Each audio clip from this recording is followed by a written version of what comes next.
বিসমিল্লাহির রহমানির রহিম। পরম করুণাময় ও অসীম দয়ালু আল্লাহর নামে শুরু।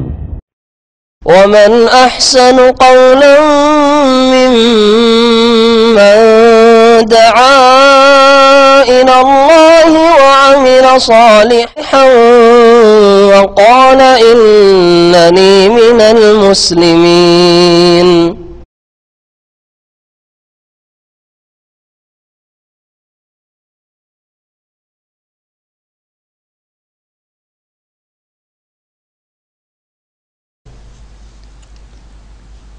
বিসমিল্লাহির রহমানির রহিম। আলহামদুলিল্লাহি রাব্বিল আলামিন ওয়াসসালাতু ওয়াসসালামু আলা সাইয়্যিদিল মুরসালিন নবিয়িনা মুহাম্মদ ওয়া আলা আলিহি ওয়া সাহবিহি আজমাইন। আম্মা বাদ। ওয়াইল ইবনে হুজর রাদিয়াল্লাহু আনহু قال صليت مع النبي صلى الله عليه وسلم فوضع يده اليمنى على يده اليسرى على صدره أخرجه ابن خزيمة। সম্মানিত ভাতৃমণ্ডলী, আল্লাহ পাক রব্বুল আলমিনের যাবতীয় প্রশংসা যে আল্লাহ পাক রব্বুল আলমিন আমাদের উপর সালাত 5 ওয়াক্ত ফরজ করেছেন এবং তার সাথে সাথে বেশ কিছু সালাত রয়েছে যেগুলি সুন্নাত, মুস্তাহাব, বিতর ইত্যাদি। আল্লাহ পাক রব্বুল আলমিনের সর্বোত্তম ইবাদত তাওহীদের পরে হচ্ছে 5 ওয়াক্ত সালাত। আর নফল সুন্নাত যতগুলি নামাজ রয়েছে সবচাইতে উত্তম নামাজ হচ্ছে রাতের নামাজ তাহাজ্জুদ, এবং তাহাজ্জুদের একটা অংশ হচ্ছে ভিতর। সালাত এবং সালাম নাযিল করেন নবী মুহাম্মদ রাসূলুল্লাহ সাল্লাল্লাহু আলাইহি সাল্লামের উপর, যার তরিকায় নামাজ পড়া প্রত্যেক মুসলিমের জন্য আবশ্যক। প্রত্যেক মুসলিমকে জানা উচিত যে রাসূলুল্লাহ সাল্লাল্লাহু আলাইহি সাল্লামের নামাজ সালাত কেমন ছিল। আমাদের সামনে একটি গুরুত্বপূর্ণ বিষয় রয়েছে, যে বিষয়টি নিয়ে অনেকে বাড়াবাড়ি করে থাকে আজকাল ইন্টারনেটে অথবা বিভিন্ন যে প্রচার মাধ্যমগুলি রয়েছে তাতে, যদিও বিষয়টি সুন্নতের বিষয়। সুন্নত মানে আমাদের কাছে কোনো হালকা বিষয় নাই, তবু ফরজ নয় সেটি, ফরজ ওয়াজিব নয় যে বড় গুনহার বিষয় হয়ে যাবে, সুন্নত বিষয়। কিন্তু সেই সুন্নত নিয়ে এত তারা বাড়াবাড়ি করেছে, যার ফলে এই বিষয়ে বিশেষ একটি আলোচনার প্রয়োজন বোধ করছি। সেটা হচ্ছে সালাত অবস্থায়, সালাতে দাঁড়ানো অবস্থায় হাত বাঁধা, সালাতে তেলাওয়াতের অবস্থায় অথবা কিয়াম অবস্থায় হাত বাঁধা সম্পর্কে। 2 হাত বাঁধবেন কোথায়? বুকের ওপর বাঁধবেন না নাভির নিচে বাঁধবেন? কোথায় হাত বাঁধবেন? নাকি হাত ছেড়ে নামাজ পড়বেন যেমন মালিকিরা পড়ে থাকে? প্রথম এই সম্পর্কে বলে দিই যে হাত বাঁধাই হচ্ছে সুন্নাত। হাত বাঁধা হচ্ছে সুন্নাত। নামাজের মধ্যে রুকুন আছে, যেগুলির কোনো একটি ছুটে গেলে বা ছেড়ে দিলে নামাজ হবে না। রুকুনও নয়, 14টি যে রুকুন রয়েছে। নামাজের বেশ কিছু ওয়াজিবাত রয়েছে 8টি, 14টি ছাড়া, যেগুলিকে ওয়াজিবাত বলা হয়। সেগুলি অনিচ্ছাকৃত ভুলে গিয়ে ছুটে গেলে সাহসী তাদের ঘাটতি পূরণ করতে হবে, আর ইচ্ছা করে ছেড়ে দিলে নামাজ হবে না, বা যেই রাকাতের ওই ওয়াজিবটি ছুটেছে সেই রাকাতটি হবে না। বাকি যতগুলি কথা এবং কাজ রয়েছে নামাজের মধ্যে সবগুলি হচ্ছে সুন্নাত। 14টি রুকুন আর কয়টি বললাম? 8টি হচ্ছে ওয়াজিবাত। 14 আর 8 22টি। 22টি কাজ বা কথা, বাচনিক ইবাদত বা কর্মগত ইবাদত, এই কাজগুলি ছাড়া বা কথা ছাড়া নামাজের মধ্যে বাকি যতগুলি কাজ রয়েছে আর কথা রয়েছে সবগুলি হচ্ছে সুন্নাত। তার মধ্যে একটি হচ্ছে হাত বাঁধা।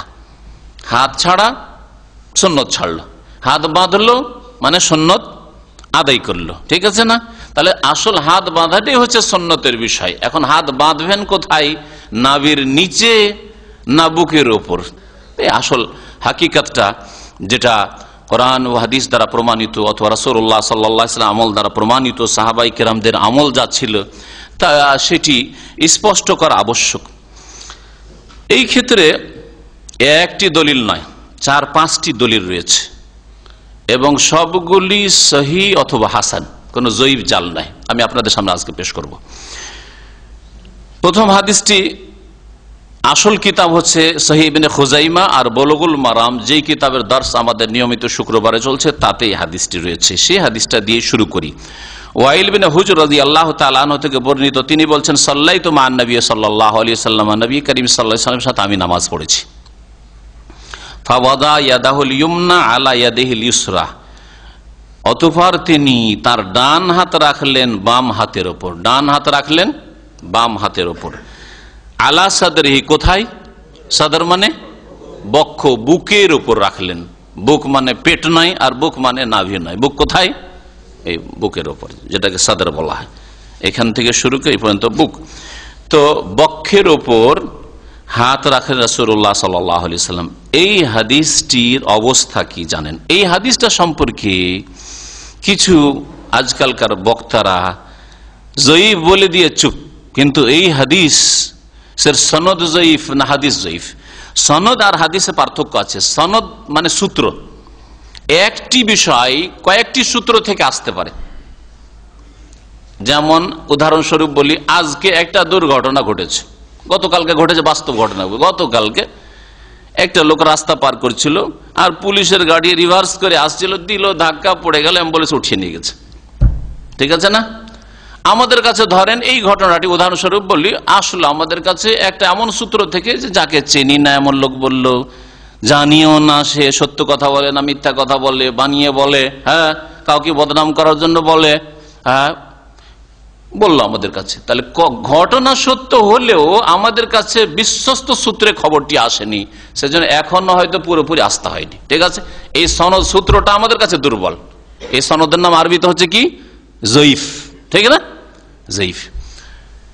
আর একজন আসলো যাকে চিনি, জানি, বিশ্বস্ত ব্যক্তি, ইমানদার ব্যক্তি, আল্লাহ ভীরু, ঝুটা কথা মিথ্যা কথা বলবে না, তার মাধ্যমে জানতে পারলাম। সে নিজেই দেখেছে অথবা কারো কাছে শুনেছে, সেও বিশ্বস্ত। হ্যাঁ, সনদে কয়েকজন হয়তো আছে সূত্রে, তাদের মাধ্যমে জানতে পারলাম। ঘটনা বিশ্বাস হবে না? হবে না? তাহলে বলবো যে আগের সূত্রটি আমাদের কাছে নির্ভরযোগ্য ছিল না, কিন্তু এখন আমরা নির্ভরযোগ্য সূত্রে জানতে পেরেছি ঘটনা সত্য। ঠিক না? জি। এই হাদিসটি সম্পর্কে ঠিক ওই রকমই শোনাই আপনাদেরকে। এই হাদিস সম্পর্কে মজার কথা হচ্ছে যে তারা কাটাছেঁড়া করে বলে থাকে। আল্লামা আলবানী রহমতুল্লাহ আলাইহি যে কথাটি বলেছেন, আর সহিহ ইবনে খুজাইমার টিকাতে কথাটি মজুদ রয়েছে। কালাল আলবানী, আলবানী বলছেন ইসনাদুহু যায়িফুন, এর সনদ হচ্ছে যায়িফ। হাদিস যায়িফ বলেননি, কি বলেছেন? সূত্র হচ্ছে যায়িফ। লিআন্না, কেন? লিআন্না মুআম্মালান হুয়া ইবনু ইসমাইল সাইয়ুল হিফজ, কারণ এই হাদিসের সনদে মুআম্মাল বিন ইসমাইল একজন রয়েছে। ইসমাইলের পুত্র মুআম্মাল, এই লোকটির স্মৃতিশক্তি খারাপ ছিল, স্মৃতিশক্তি দুর্বল। সাইয়ুল হিফজ মানে স্মৃতিশক্তি দুর্বল ছিল, মনে রাখতে কম পারত, ধরে রাখতে কম পারত। তাহলে তার দিনের দিক থেকে, তাকওয়া পরেজগারির দিক থেকে, ইমানদারি তো হয়তো ঠিক ছিল, কিন্তু দুর্বলতা কোথায় ছিল? কুওয়াতে হাফেজা, স্মৃতিশক্তিতে দুর্বলতা ছিল। সেই জন্য এর সনদটা হচ্ছে যায়িফ। এতটুকু বলে দিয়ে লোকজনকে ধোকা দিল যে দেখো দেখো বুকের ওপর হাত বাঁধাও যায়িফ, যেমন নাভিটা যায়িফ বলছে, এটাও যায়িফ, দিল প্রচার করে। ঠিক এই করেছে কিছু লোকেরা। আলবানী রহমতুল্লাহ তার সাথে সাথে বলছেন সাইয়ুল হিফজ বলার পর, লাকিন্নাল হাদিসা সাহিহুন, তবে হাদিস হচ্ছে সহিহ। হাদিস হচ্ছে কি? সনদ যায়িফ, হাদিস হচ্ছে সহিহ বলছেন। কেন সহিহ? গায়ের জোরে না, কখনো না। যা মিন তুরুকিন উখরা, অন্য অন্য একাধিক সূত্র থেকে এসছে। তারিখ বলেননি, অন্য সূত্র সমূহ থেকে এসছে। বেমানাহু, এই অর্থে, এই অর্থে বেশ কিছু হাদিস এসছে, সনদ এসছে। ওয়াফিল ওয়াজে আলা সাদরি আহাদিস ও তাশহাদু লাহু, আর তার সাথে সাথে আরো বলছেন যে সিনার ওপর, বুকের ওপর হাত রাখার ক্ষেত্রে আহাদিস, বেশ কিছু হাদিস রয়েছে, একটি হাদিস নয়, বেশ কিছু হাদিস রয়েছে যেগুলি এর সাক্ষী প্রদান করে, তাশহাদু লাহু, এর সমর্থন যোগায়। সহিহ ইবনে খুজাইমার প্রথম খণ্ড 243 পৃষ্ঠা পেলেন হাদিস। তাহলে হাদিস কি? হাদিস সহিহ। আল হাদিসুস সানি, দ্বিতীয় হাদিস শোনেন। আন ইবনে মাসউদিন, আব্দুল্লাহ বিন মাসউদ রাদিয়াল্লাহু তাআলা আনহু থেকে বর্ণিত, আন্নাহু কানা ইউসাল্লি, তিনি নামাজ পড়ছিলেন। ফাওয়াদা ইয়াদাহুল ইউসরা আলাল ইউমনা, অতঃপর তিনি ফাওয়াদা ইয়াদাহুল ইউসরা আলাল ইউমনা, বাম হাত ডান হাতের উপর রেখে দিলেন। কিভাবে রেখেছিলেন? এরকম করে রেখে দিয়েছিলেন। হ্যাঁ, বাম হাত ডান হাতের রেখে দেন। ফারাহুন নবী সাল্লাল্লাহু আলাইহি ওয়াসাল্লাম, নবী সাল্লাল্লাহু আলাইহি ওয়াসাল্লাম দেখতে পেলেন যে বাম হাত ডান হাতের উপর রেখে বসে আছে। ফাওয়াদা ইয়াদাহুল ইউমনা আলাল ইউসরা, তখন নবী সাল্লাল্লাহু আলাইহি ওয়াসাল্লাম তার ডান হাতটা নিয়ে বাম হাতের উপর রেখে দিলেন, শিখিয়ে দিলেন, বাস্তবে শিখিয়ে দিলেন। ডান হাত বাম হাতের ওপর রেখে দিলেন। কুলতু, আল্লামা নাসিরুদ্দিন আলবানী বলছেন ইসনাদহু হাসান, এর সনদ হচ্ছে হাসান। কাজা কাল আল হাফিজ ইবনে হাজার, এইভাবেই বলেছেন হাফিজ ইবনে হাজার রহমতুল্লাহ আলাইহি, এর সনদ হচ্ছে হাসান মানে আমলযোগ্য। ওয়াহু আলা শর্তে মুসলিম, আর এই হাদিসটি ইমাম মুসলিমের শর্ত মোতাবেক।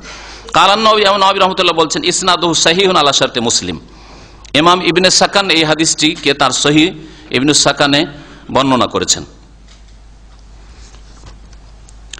এই যে হাতের ওপর হাত রাখলেন, হাত কতটা, হাত কতটা, এটা আরো হাদিসগুলি আসবে, সবগুলির পরে বলতে পারতাম, এখনই বলি হাত কোনখান থেকে কোনখান বলা হয়। হ্যাঁ, হাত শুধু এতটুকু, কি এতটুকুর নাম হাত নয়। হ্যাঁ, এটা হচ্ছে হাতের তলা, এইটুকু কাফ, এইটুকু হচ্ছে কাফ। আর হাত, হ্যাঁ গোটাটাই হাত, তার মধ্যে এটা হচ্ছে জেরা, জেরা হাত, এটাও হাত। হ্যাঁ, আল্লাহ পাক রব্বুল আলামিন হাত ওযুর ক্ষেত্রে, ধোয়ার ক্ষেত্রে বলেছে ফাগসিলু ওযুহাকুম ওয়া আইদিয়াকুম, তোমাদের হাতগুলি ধৌত করো। কোনখান পর্যন্ত? এলাল মারাফিকে, কনই সহ। এই মিরফাক হচ্ছে এই যে হাড় হাড্ডি যে রয়েছে, হ্যাঁ এইটা হচ্ছে, এটা সহ ধৌত করো। তাহলে এটাকে হাত আল্লাহ গণ্য করলেন না করলেন না, যে তোমাদের হাতগুলি ধৌত করো, হ্যাঁ কনই সহ। তাহলে এটা হচ্ছে হাত, হাতের ওপর হাত রাখলেন। এখানে একটি কথা বলে দিই যে হাতের ওপর হাত যদি ঠিকভাবে রাখা হয় তাহলে নাভির নিচে কখনো নামবে না।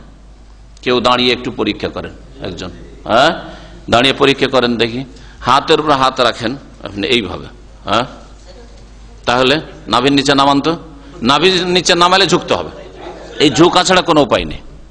বুঝতে পেরেছেন? এজন্য এই হাদিসটাও প্রমাণ করে যে নাভির নিচে নয়, নাভির ওপরে। আর সেটা হচ্ছে আলা সাদরি, এক হাদিস আর এক হাদিসের ব্যাখ্যা করে হাতের ওপর হাত রেখেছেন, আর সেটা ওপরে থাকতো, নিচে নয়। তৃতীয় হাদিস শোনাই। আন তাউসিন, তাউস প্রখ্যাত তাবেঈ, তিনি বর্ণনা করছেন কাল কানা রাসূলুল্লাহ সাল্লাল্লাহু আলাইহি ওয়াসাল্লাম ইয়াদাউ ইয়াদাহুল ইয়ুমনা আলা ইয়াদিহিল ইউসরা, রাসূলুল্লাহ সাল্লাল্লাহু আলাইহি ওয়াসাল্লাম ডান হাত বাম হাতের ওপর রাখতেন।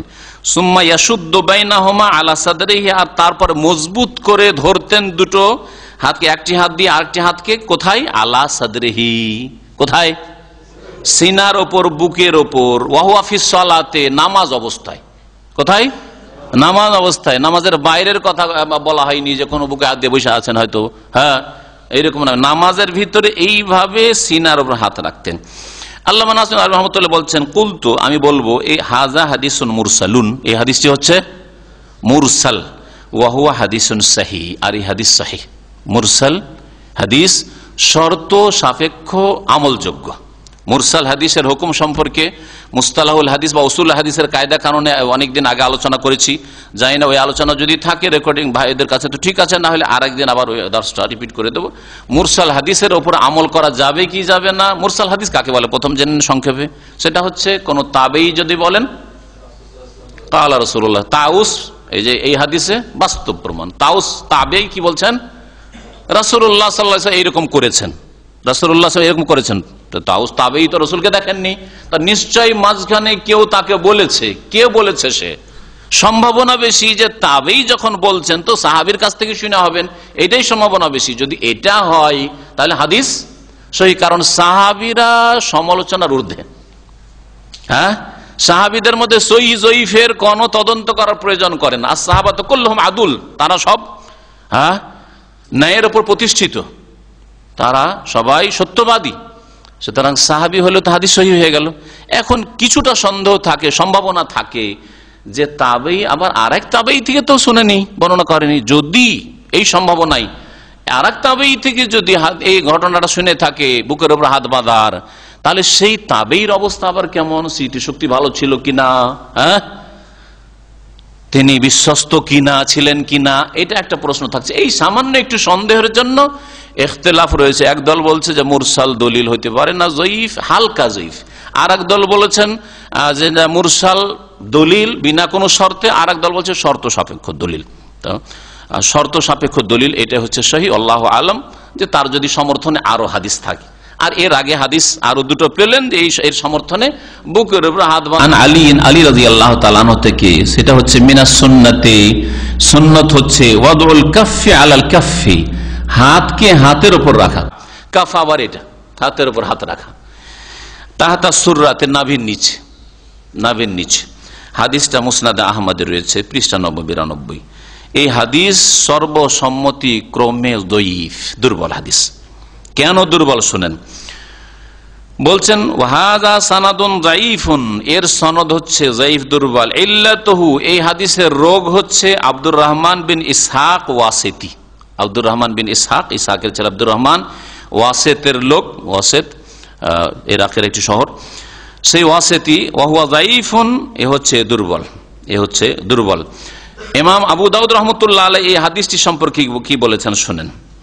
এই হাদিস সম্পর্কে ইমাম আবু দাউদ বলছেন, সামিআতু আহমদ বিন হাম্বল, আমি আমার ওস্তাদ চতুর্থ ইমাম, 4 ইমামের ইমাম আহমদ বিন হাম্বল মুহাদ্দিস থেকে শুনেছি, ইউযাইফু আব্দুর রহমান ইবনে ইসহাক আল কুফি আল ওয়াসিতি। এই আব্দুর রহমান বিন ইসহাক কুফি, কুফাতে হয়তো বসবাস করতে, এই জন্য তাকে কুফিও বলা হয়েছে, আর ওয়াসিতে বসবাস, এই জন্য ওয়াসিতিও বলা হয়েছে। তাকে দুর্বল বলতেন ইমাম আহমদ বিন হাম্বল, এই বর্ণনাকারীকে দুর্বল বলেছেন। কুলতু, ইমাম নাসিরুদ্দিন আলবানী রাহমাতুল্লাহ বলছেন, ওয়ালিযালিকা লাম ইয়াখুযিল ইমাম আহমদ বিহাদিসি হাযা, এই জন্য ইমাম আহমদ রাহমাতুল্লাহ আলাইহি এই হাদিসটি আলী রাদিয়াল্লাহু তাআলা আনহু থেকে বর্ণিত আব্দুর রহমান বিন ইসহাক ওয়াসিতির মাধ্যমে যে বর্ণিত হয়েছে, এই হাদিসটিকে নেননি, মানে এর উপর আমল তিনি করেননি, এর ভিত্তিতে তিনি নাভির নিচের ফতোয়া দেননি। সুতরাং হাম্বেলি ভাইদেরকে জেনে রাখা উচিত যে হাত বাঁধার ক্ষেত্রে ইমাম আহমদেরও মযহাব নাভির নিচে নয়, যে অবহেলা করবেন হাত বাঁধার ক্ষেত্রে। ফাকালা ইবনু আব্দুল্লাহ, ইমাম আহমদ বিন হাম্বলের ছেলের নাম ছিল আব্দুল্লাহ, তিনি একজন মুহাদ্দিস ছিলেন, যদিও বাপের পর্যায়ে পৌঁছতে পারেননি, কিন্তু তিনি মুহাদ্দিস ছিলেন। আব্বা থেকে মুসনাদ আহমদ বর্ণনা করেছেন। তো এই আব্দুল্লাহ বলছেন, রাআইতু আবি, আমার আব্বাকে দেখেছি, এজা সাল্লাহ, যখন নামাজ পড়তেন, ওয়াদা ইয়াদাইহি ইহদাহুমা আলাল উখরা ফাওকা সুররাতি, রাখতেন এক হাতকে আর এক হাতের ওপর, ফাওকা সুররা, নাভির ওপরে, নাভির ওপরে। মুহাদ্দিসিন কিরামরা ফুকাহায়ে কেরাম নাভির ওপরে বুঝাইতে গিয়ে নাভির নিচেকে অস্বীকার করে, তার মানে বুকের ওপরে, তারা নাভির ওপরে মানে পেটের উপরে, একটু নাভির ওপরে এরকম করে নয়, বরং তারা বুকের ওপরেই বাঁধতেন। এটাই হচ্ছে। তারপরে নাভির নিচে থেকে তো উঠে এলো। কেউ যদি বলে যে না আপনি হয়তো এটা বাড়িয়ে বলছেন, আমি ঠিক আছে মেনেই নিলাম, তো নাভির ওপরে তো আসলো ইমাম আহমদ বিন হাম্বল তার কিতাবে এই হাদিস বর্ণিত, কিন্তু হাদিস যেহেতু যায়ীফ, সেই জন্য হাদিস সংকলন করলেও সেই হাদিসের আমল করেননি। কার আমল করতেন? ফাওকা সুররা, নাভির ওপরে হাত বাঁধার প্রতি আমল করতেন। ইমাম নওয়াবী রহমতুল্লাহ আলাইহি তার প্রসিদ্ধ একটি ফিকহের কয়েক খণ্ডে কিতাব রয়েছে, বড় কিতাব আল মাজমু, মাজমু শারহুল মুহাজ্জাব, তার 3য় খণ্ড 313 পৃষ্ঠায় বলেছেন, ইত্তাফাকু আলা তাযঈফি হাযাল হাদিস, এই হাদিসটি নাভির নিচে হাত বাঁধার হাদিসটি সম্পর্কে মুহাদ্দিসিনে কেরামদের ইত্তেফাক রয়েছে, মানে ঐক্যমত রয়েছে, ইজমা রয়েছে। কেন? লিআন্নাহু মিন রিওয়ায়াত আব্দুর রহমান বিন ইসহাক ওয়াসিতি, কারণ এটি বর্ণনা করেছে একমাত্র এক সূত্র থেকে, সেটা হচ্ছে আব্দুর রহমান বিন ইসহাক ওয়াসিতির সূত্র। ওয়া হুয়া যায়ীফুন বিইত্তিফাকি আইম্মাতিল জারহ ওয়াত তা'দিল, আর সে জারহ তা'দিল মানে সহিহ যঈফের বিশেষজ্ঞ আলেমদের কাছে সর্বসম্মতিক্রমে সে দুর্বল, সুতরাং হাদিস দুর্বল। ইমাম জাইলাই কিন্তু হানাফি মুহাদ্দিস, সুদানের মানুষ ছিলেন, আফ্রিকার মানুষ, মযহাবে তিনি হানাফি ছিলেন, হানাফি মুহাদ্দিস। তিনি কি বলেছেন নাভির নিচের হাদিস সম্পর্কে শুনুন ভালো করে, কমপক্ষে ঘরের কথা তো নেন, ঘরের মুহাদ্দিসদের কথা। ইমাম জাইলাই রাহমাতুল্লাহ আলাইহির কিতাব রয়েছে নাসবুর রায়া ফি তাখরিজ আহাদিসিল হিদায়াহ, হিদায়ার হাদিসগুলির সহিহ যঈফের তাখরিজের উপর তার কিতাব নাসবুর রায়া রয়েছে।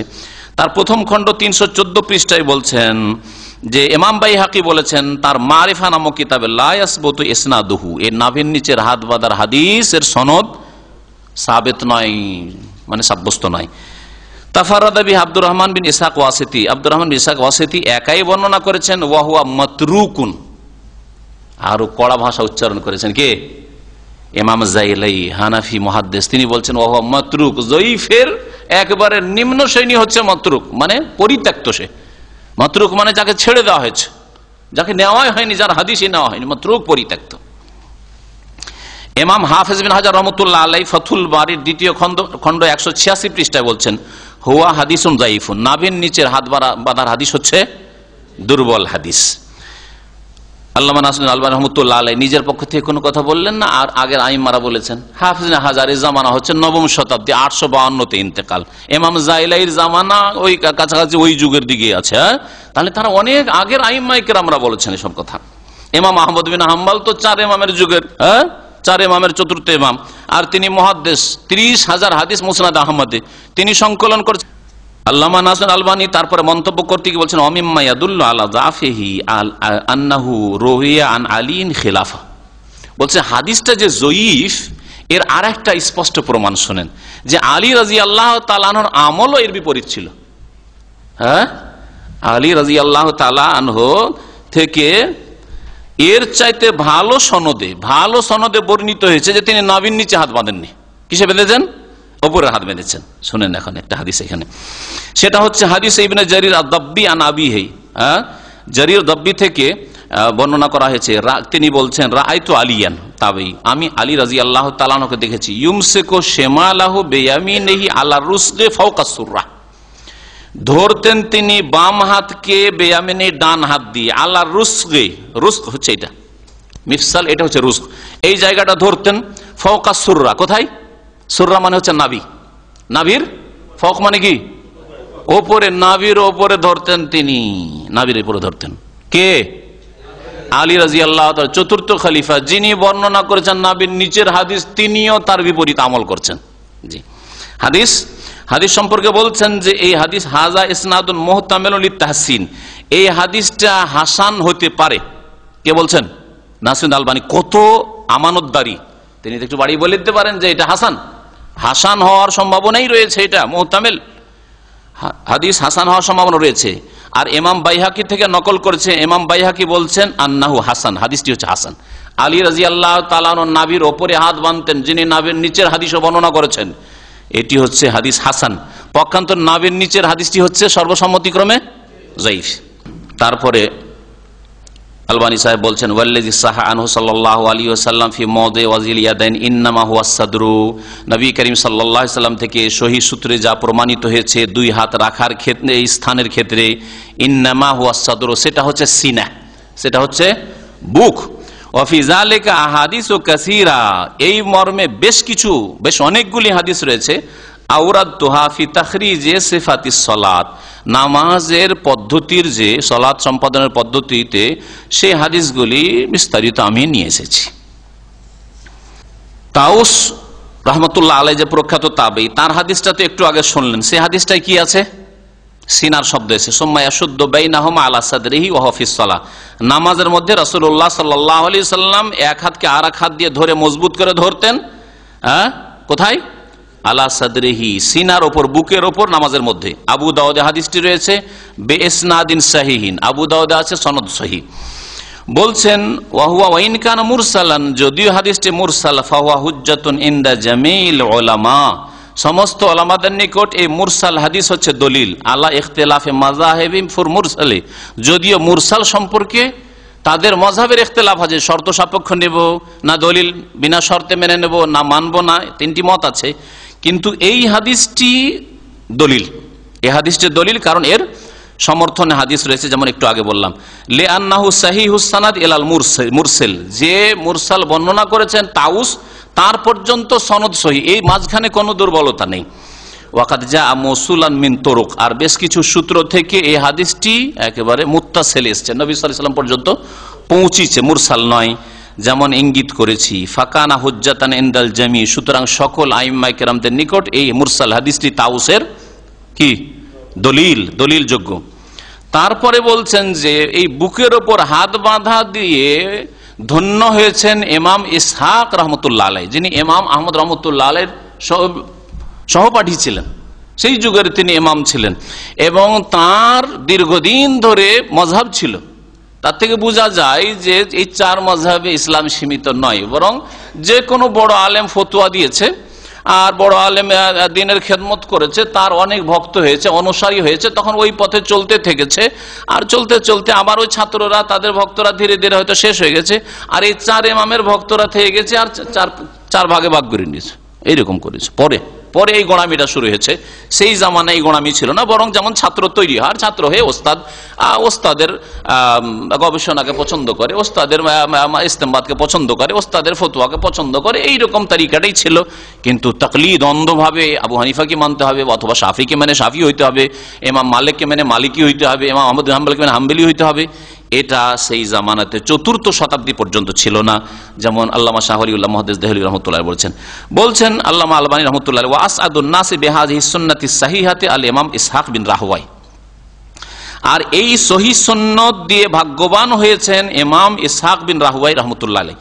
ফাকাদ যাকার আল মারওয়াজি ফিল মাসাইল, ইমাম মারওয়াজি তার মাসাইল নামক কিতাবের 222 পৃষ্ঠায় উল্লেখ করেছেন, কানা ইসহাক ইউতিরু বিনা, ইমাম ইসহাক রহমাতুল্লাহ আলাইহি আমাদেরকে বেতর পড়াইতেন। ওয়ায়ারফা ইয়াদাইহি ফিল কুনুতি, আর কুনুতে দুই হাত উঠাইতেন, হাত উঠিয়ে তিনি দোয়া করতেন কুনুতে। এটা ছিল তার আমল। ওয়ায়াকনুতু ক্বাবলা রুকু, আর রুকুর আগে কুনুত করতেন। রুকুর আগে পরে ইখতিলাফ রয়েছে, যাই হোক রুকুর আগেও হাদিস রয়েছে আর পরেও রয়েছে, কিন্তু তিনি করতেন কি, তার মাযহাব ছিল তিনি এটাকে সহি বলতেন, আর অনেক উলামাই এটাকে সহি বলেছেন যে রুকুর আগে আর হাত উঠাইতেন তিনি। ওয়ায়াদাউ ইয়াদাইহি আলা সাদিয়াইহি আও তাহতা সাদিয়াইনি, আর দুই হাত রাখতেন তার স্তনের, সাদি বলা হয় স্তনকে, হ্যাঁ সাদর মানে হচ্ছে চেস্ট বুক, আর সাদি বলা হয় স্তনকে। আলা সাদিয়াইহি, দুই স্তনের উপর হাত রাখতেন, মানে বুকের উপর। একবার স্পষ্ট তাহলে এটা, কারণ বুক তো এখান থেকে নিয়ে এখান পর্যন্ত বুক বলতে পারেন, কিন্তু সাদি যখন বলবেন তো এই জায়গায়, তাই না? তো সাদি দুই স্তনের ওপর, অথবা তাহাতা সাদিয়াইহি, দুই স্তনের নিচে খানে হাতটা রাখতেন, এইখানে হাতটা রাখতেন, এইভাবে হাত রেখে নামাজ পড়তেন। এই সুন্নতের, সহিহ সুন্নতের ওপর আমল করে ধন্য হয়েছেন কে বলছেন? হ্যাঁ, ইমাম ইসহাক রহমতুল্লাহ আলাইহি, যেটা নকল করেছেন আল্লামা আলবানী রহমতুল্লাহ আলাইহি। আলোচনা এখানে আমার বুকের উপর হাত বাঁধা সম্পর্কে শেষ হলেও আল্লাহ পাক রব্বুল আলামিন যেন কোরআন হাদিসের দলিল মোতাবেক কথা বলার তৌফিক দান করেন। আর যদি অনিচ্ছাকৃত ভুল ভ্রান্তি হয়ে যায় তো আল্লাহ যেন মাফ করে দেন। রব্বানা লা তুআখিযনা ইন নাসিনা আও আখতানা। আমাদের কাজ হচ্ছে চেষ্টা কর আল্লাহ, আর হক পর্যন্ত পৌঁছানো তোমার কাজ। আল্লাহ তুমি হক পর্যন্ত, সত্য পর্যন্ত, সহিহ সুন্নাত পর্যন্ত পৌঁছার তৌফিক দান করো। আর যদি আমাদের অনিচ্ছাকৃত ভুল হয়ে যায় অথবা ভুলে যায় তো তুমি আমাদের পকড়াও করিও না। রব্বানা লা তুআখিযনা ইন নাসিনা ওয়া আখতানা। আল্লাহ যদি ভুলে যাই অথবা ভুল করে দিয়ে অনিচ্ছাকৃত, আল্লাহ তুমি পকড়াও করিও না। আর ইচ্ছা করেও যদি ভুল হয় তারপরেও তওবা করছি, আল্লাহ তুমি গুনাহ খাতা মাফ করে দাও। আল্লাহ তোমার রাসূলের সুন্নতের সাথে মহব্বত আমাদের অন্তরে পয়দা করে দাও। রাসূলের সুন্নাত মোতাবেক জীবনের প্রত্যেকটি ক্ষেত্রে জীবন যাপনের তৌফিক দান করো।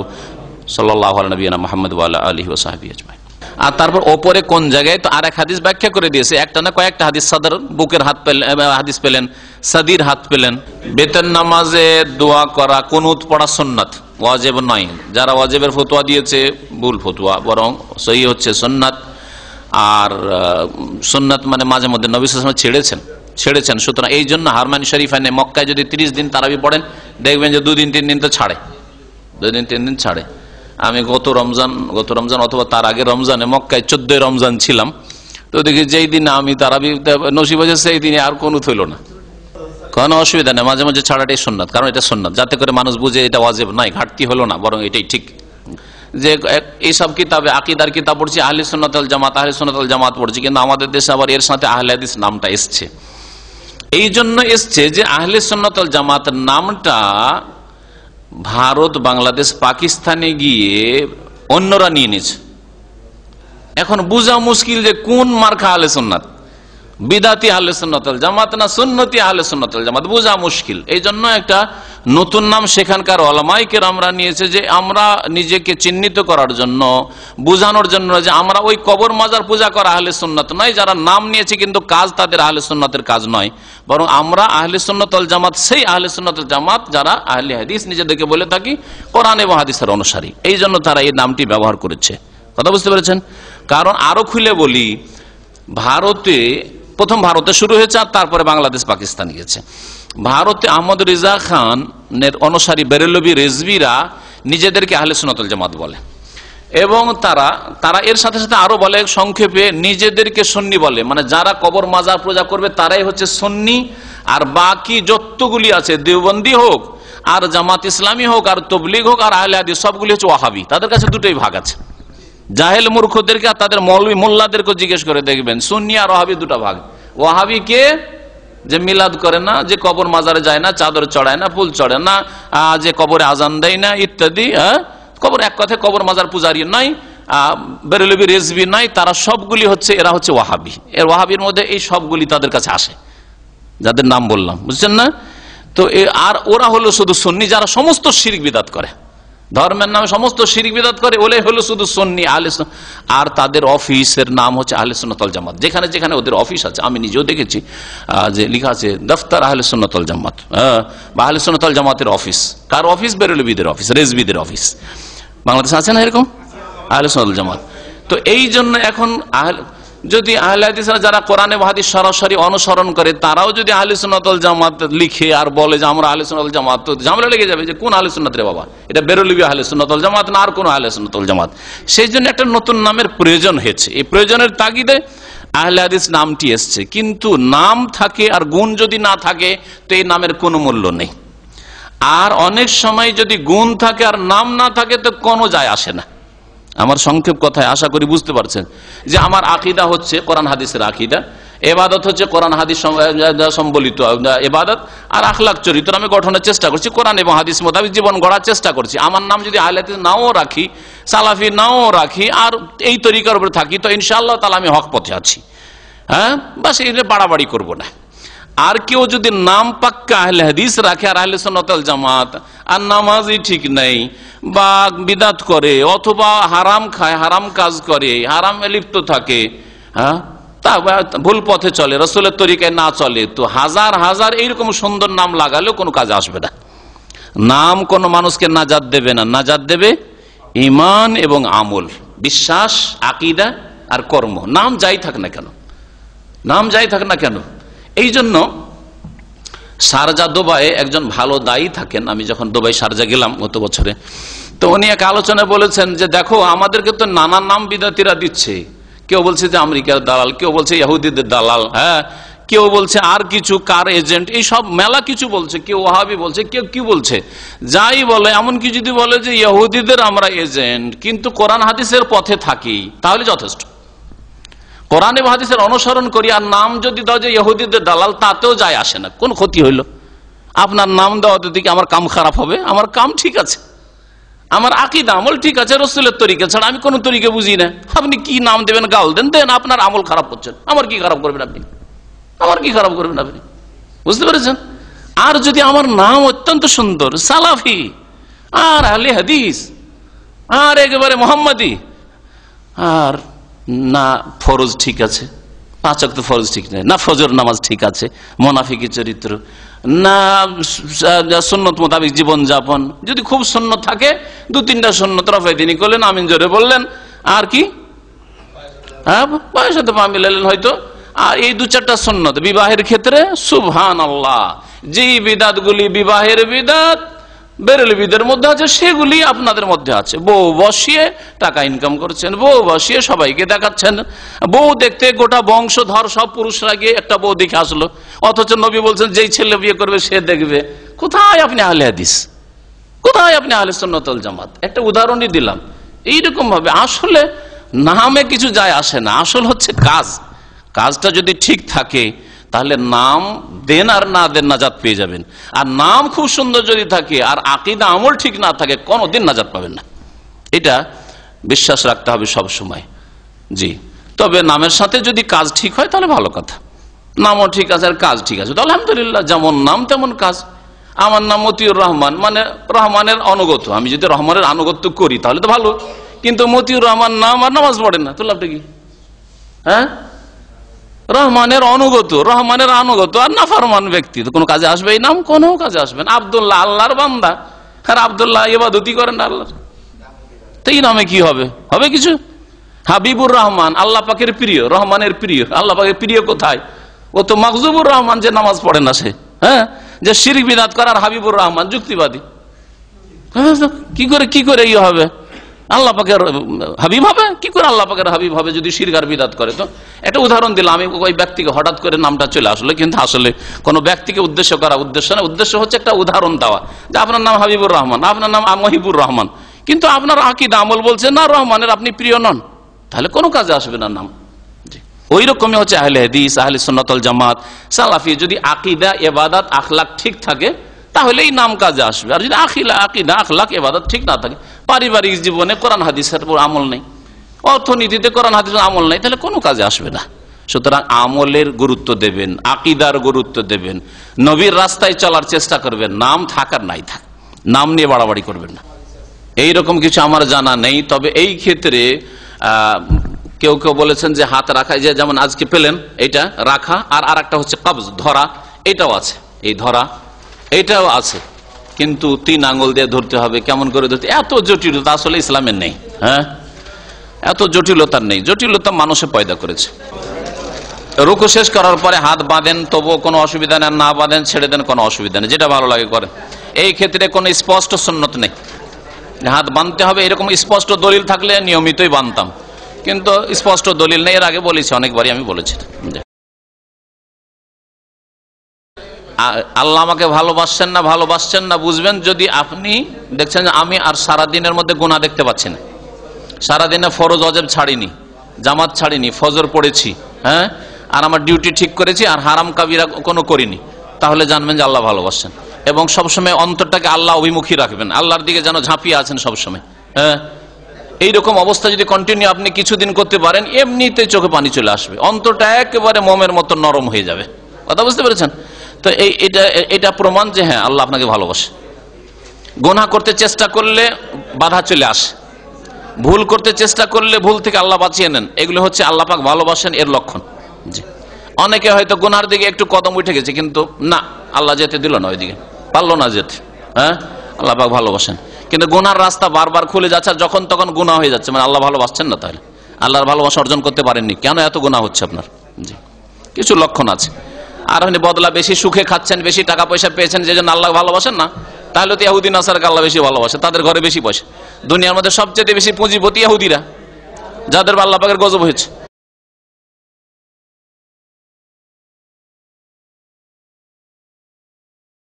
সাল্লাল্লাহু আলাইহি ওয়া সাল্লাম মুহাম্মদ ওয়া আলা আলিহি ওয়া সাহবিহি।